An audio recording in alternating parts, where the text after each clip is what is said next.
오늘 말씀의 제목은 자비, 심판을 이기는 자비입니다. 자, 심판을 이기는 자비. 이 표현이 조금은 우리에게 낯설게 느껴지곤 합니다. 심판을 이기는 자비. 어떻게 자비가 심판을 이길 수 있을까요? 일반적으로 심판이라고 하면은 왠지 무거운 느낌이 나고요. 자비라고 하면 사랑의 느낌이 납니다. 심판은 차가운데 자비는 따뜻한 느낌이 나죠. 심판은 우리가 왠지 멀리 하고 싶어 하고요. 자비는 왠지 가까이 두고 싶어 합니다. 그런데 오늘 이 말씀은 우리에게 서로 상반되어지는 심판과 자비를 전혀 예상하지 못한 방식으로 연결하고 있습니다. 아주 강하게 선포하지요. 자비가 심판을 이긴다. 이 말은 단순히 위로의 말이 아닙니다. 감정을 달래기 위한 말도 아니죠. 이것은 하나님의 성품과 하나님 나라, 즉 천국의 원리를 잘 보여주고 있는 선포와도 같습니다. 우린 이 장면에서 이러한 질문을 할 수 있습니다. 자비가 무엇이길래 어떻게 강해 보이는 심판을 이길 수가 있다는 것인가? 이 질문에 답하기 위해서는 먼저 우리가 자비에 대해서 어떻게 생각을 하고 있는지부터 솔직하게 돌아봐야 합니다. 우리는 보통 자비라고 하면요, 누군가를 불쌍히 여기는 마음이라고 생각을 합니다. 길가에 서 있는 힘들어하는 사람을 보면 마음이 짠해지고요. 뉴스에서 힘든 사연을 보면 마음이 아파지고, 그래서 한 번쯤 도와주고 한 번쯤 위로의 말을 건네는 것, 이러한 모습을 보고서 보통 자비라고 하죠. 그런데 가만히 우리의 모습을 보면 우리의 자비는 매우 자주 선택적이라는 것을 알 수 있습니다. 같은 상황에 처한 사람이라고 해도 누구에게는 마음이 움직이고 또 누구에게는 마음이 전혀 움직이지 않습니다. 이러한 경우가 참 많이 있죠. 뉴스에서 안타까운 사연을 보면요, 눈물이 납니다. 그래서 후원도 하고요. 하지만 정작 내 옆에 있는 사람, 특히 날 힘들게 하는 사람, 나에게 상처 주는 그러한 사람에게는요, 같은 상황에 있음에도 전혀 자비로운 마음이 생기지가 않습니다. 또한 이러한 모습도 있어요. 시간과 여유가 있을 때에는 매우 친절합니다. 마음이 편할 때에는 다 이해를 해줄 수 있어요. 하지만 피곤하고 바쁘고 힘들고 마음의 여유가 없으면 아주 쉽게 우리는 날카로워집니다. 사람에 따라서, 또한 상황에 따라서 전혀 다른 자비의 모습을 우리가 지금도 그렇게 보여주고 있다는 것이에요. 이러한 모습을 봤을 때에 결국 우리의 자비에는 어떠한 특징이 있는 것인가요?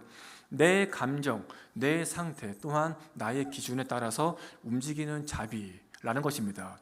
그래서 어떤 때는요, 자비가 많이 넘치고 또 어떤 때에는 그 자비가 전혀 없습니다. 이러한 모습을 보면서 온전한 자비라고 할 수 없겠지요. 요즘 시대에 자비롭다라고 인정받기 위해서는요, 판단하지 않는 사람이 되어야 한다는 것입니다. 누가 어떤 선택을 하든지 그것이 분명히 잘못된 것이라고 해도 그냥 뭐 괜찮아, 그럴 수도 있지 라고 얘기해 주는 것을 보고서 자비라고 합니다. 누가 봐도 잘못된 방향으로 가고 있음에도 아무 말 하지 않는 것이 성숙한 자비라고 얘기를 하곤 합니다. 얘기하지 않는 것이 사랑이다. 개입하지 않는 것이 자비이다. 이렇게 아무 말도 하지 않는 것이 정말 사랑일까요? 신경 쓰지 않고 상대방이 알아서 잘 하게끔 하는 것이 자비일까요? 현실을 보면은 이러한 모습이 다 자비입니다.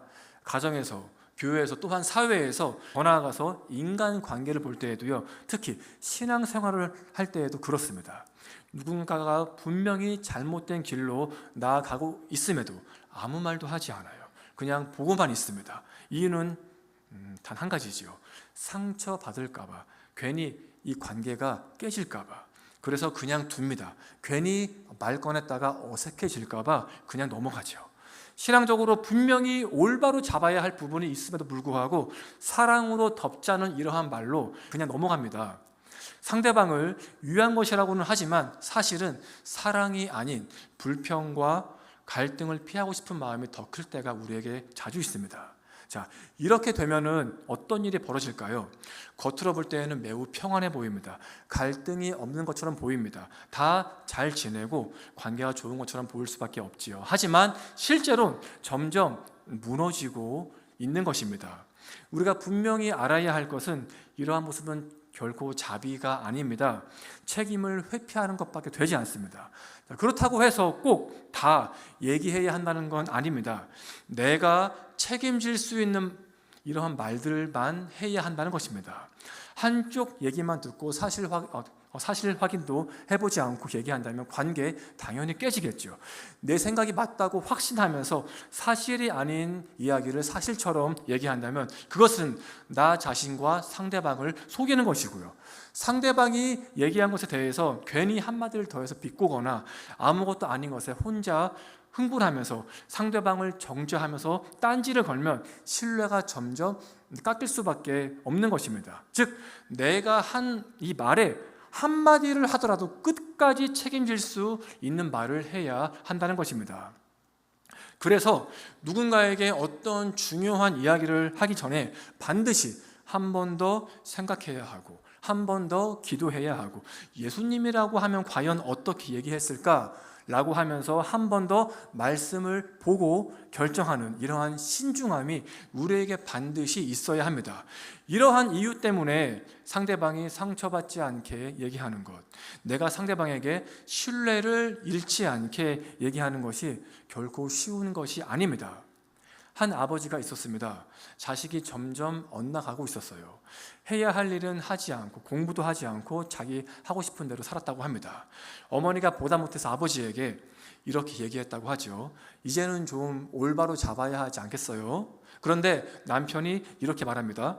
나는 아이를 정말 아끼고 사랑하는 자비로운 아버지야 라고 얘기하고 아무것도 하지 않았다고 합니다.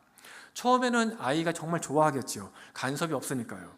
자유롭다고 느낍니다. 하지만 시간이 지나면서요, 그 자유는 점점 방종으로 바뀌어 갔습니다.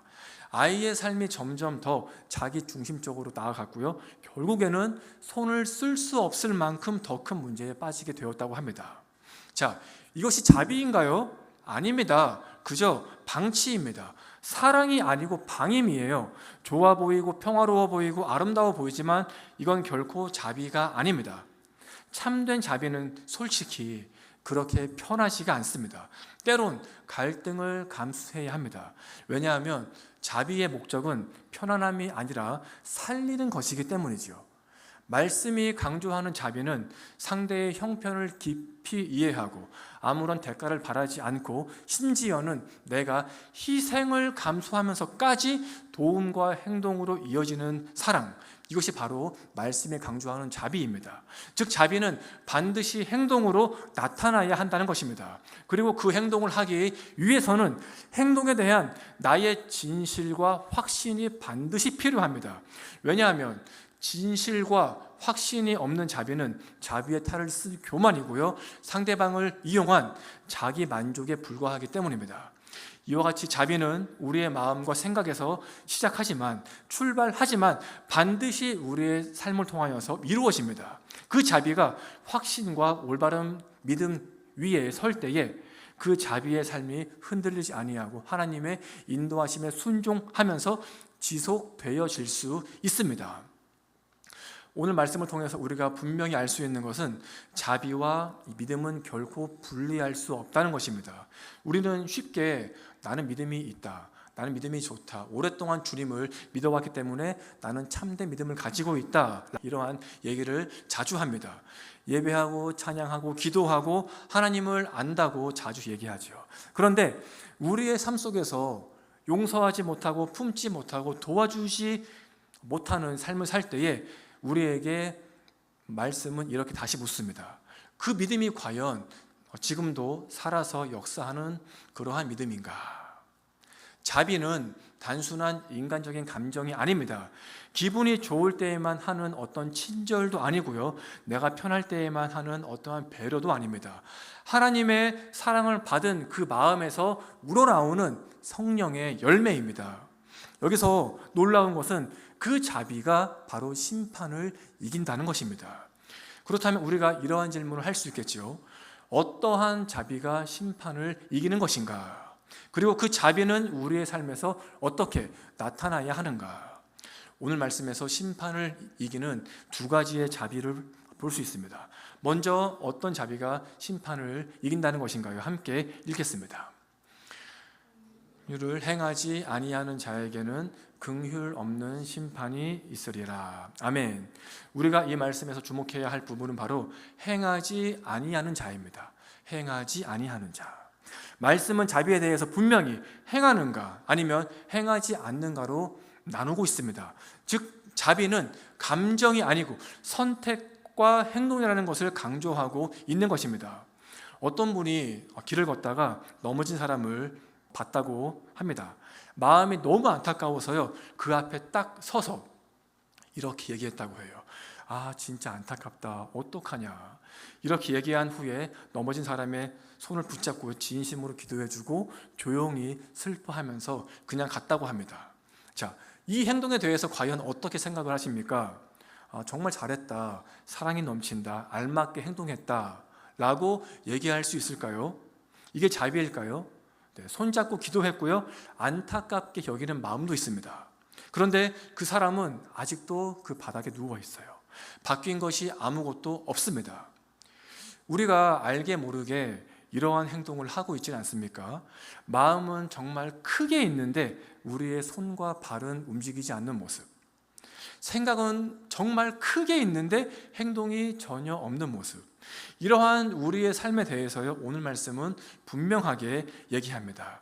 자비는 마음에서 멈추면 안 되고 반드시 행동으로까지 이어져야 한다. 우리는 나 자신에 대해서 매우 관대하고요, 상상 이상으로 자화자찬을 참 많이 합니다. 나는 마음이 참 따뜻한 사람이야. 나는 정이 많은 사람이야. 나는 늘 믿음 안에서 신실하게 살고 있어. 이렇게 자존감이 높은 것은 정말 좋은 것이지만 정말 중요한 것은 이러한 나의 자존감이 나의 삶에서 행동으로 이어지고 있느냐입니다. 누군가가 힘든 상황에 있다는 이야기를 듣게 되었을 때에 마음이 짠하잖아요. 정말 매우 안타까워합니다. 누구나 다 그래요. 하지만 거기서 끝입니다. 이렇게 생각만 하고 그냥 끝냅니다. 하지만 말씀이 얘기하는 자비는 결코 이 부분에서 멈추지 않습니다. 조금 더 깊이 나아가지요. 내가 과연 그 사람에게 어떠한 도움을 줄 수 있을까? 라고 생각을 하고 이 생각에서 실제 행동으로 옮겨갑니다. 이것이 바로 말씀이 강조하는 진정한 자비인 것이죠. 우리가 이것을 충분히 알고 있음에도 불구하고 자비의 생각을 자비의 행동으로 쉽게 옮기지 못하는 이유가 무엇인가요? 자, 현실적으로 가장 큰 이유는 바로 자비의 마음으로 베푸는 삶을 살기 위해서는요, 생각보다 비용이 많이 들기 때문입니다. 정말 많이 들어요. 또한 나의 시간도 많이 써야 하고요, 내 에너지도 사용해야 하고 상대방의 상황에 맞추어서 내 삶을 맞추어 가야 하고요. 이러한 모습 때문에 우리가 정신적으로 또한 심적으로 소모가 매우 큽니다. 이에 더하여서 가장 힘든 것 중에 한 가지는 나에게 있는 편안함을 어느 정도 포기해야 한다는 것입니다. 이러한 이유 때문에 자비에 대해서 생각은 쉽게 할 수 있겠지만 행동에서 자주 멈출 수밖에 없는 것입니다. 결국 자비를 베푸는 것은 인간의 힘이 아닌 주님이 주신 능력과 마음으로 할 수 있는 것이고, 그래서 우리가 이 자비를 성령의 열매라고 하는 것입니다. 우리가 이렇게 평상시에도 하기 힘든 것이 자비인데요, 말씀은 이에 더하여서 상황에 구애받지 않고 예수님처럼 자비를 베풀어야 한다고 우리에게 권면하고 있습니다. 여유가 있거나 마음이 편하거나 조건이 좋을 때에도 자비를 베풀지만 이와는 반대로 나에게 여유가 없을 때에도, 힘들 때에도, 하기 싫을 때에도, 그럼에도 불구하고 예수님이 하신 것처럼 자비를 선택하는 것이 바로 하나님이 원하시는 그러한 우리의 믿음의 삶인 것입니다.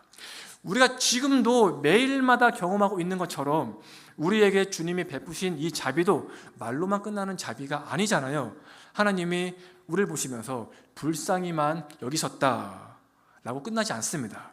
실제로 우리를 구원하시기 위해서 행동까지 이어가셨잖아요. 그 행동이 바로 주 예수님의 십자가에서의 희생이었고요, 무엇과도 바꿀 수 없는 은혜와 사랑이었고 우리의 생명을 살리신 구원이었습니다. 그러므로 우리가 기억해야 할 것은 자비는 마음에서 느껴지는 것이 아니라 결단하는 것이고, 생각에서 멈추는 것이 아니고 직접 삶에서 움직이는 것입니다. 이와 같은 자비 앞에서 우리의 질문이 이제는 나는 과연 자비로운 사람인가 에서 나는 현재 삶에서 어떠한 자비를 행하고 있는가로 바뀌어야 합니다. 왜냐하면 행동하는 그 자비는 심판을 이기기 때문입니다. 자, 그렇다면 이 자비는 과연 어디에서 오는 것인가요? 어떻게 해야 이러한 자비의 삶을 살 수 있겠습니까? 이에 대한 정답이 오늘 말씀에 나옵니다. 우리 함께 읽겠습니다. 믿음이 있다고 하면서 실천하지 않으면 무슨 소용이 있습니까? 그런 믿음으로 구원을 받을 수 있겠습니까? 아멘. 앞에 있는 이 말씀에서 가장 중요한 말은 바로 믿음입니다. 믿음.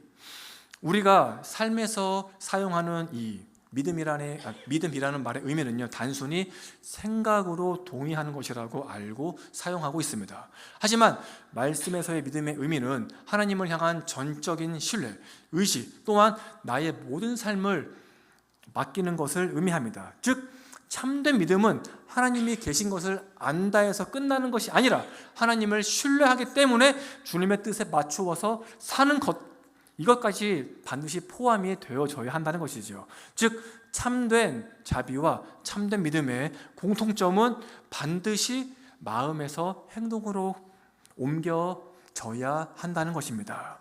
그래서 말씀이 강하게 얘기하는 것이에요. 행함이 없으면 아무런 유익이 없다. 유익은 어떠한 이익을 의미하는 것이 아닙니다. 유익을 이익으로만 생각을 해서요, 이익을 얻기 위해서 하나님을 믿고 이익을 얻기 위해서 마음에도 없는 자비를 행한다면 이것만큼 어리석고 불쌍한 사람이 없습니다. 이익을 얻으면 얼마나 얻을 수 있다고 하나님을 이용하고, 거짓된 행동을 해서 인정받으면 얼마나 인정받게 되어진다고 사람을 이용하고, 이러한 모습을 보고 결코 행함이라고 하지 않습니다. 이러한 모습을 보고 결코 유익이라고 하지 않습니다. 말씀이 강조하는 유익은 나의 믿음과 자비로운 행함이 구원에 실제로 연결되어 있는가, 삶 속에서 실제로 열매를 맺고 있는가, 누군가에게 실제로 도움을 주고 있는가를 묻고 있는 것입니다. 다시 말하면 행함이 없는 믿음은 겉으로는 있어 보이지만 실제로는 아무런 변화도 영향도 없는, 아무 소용도 없는 껍데기에 불과하다는 것입니다.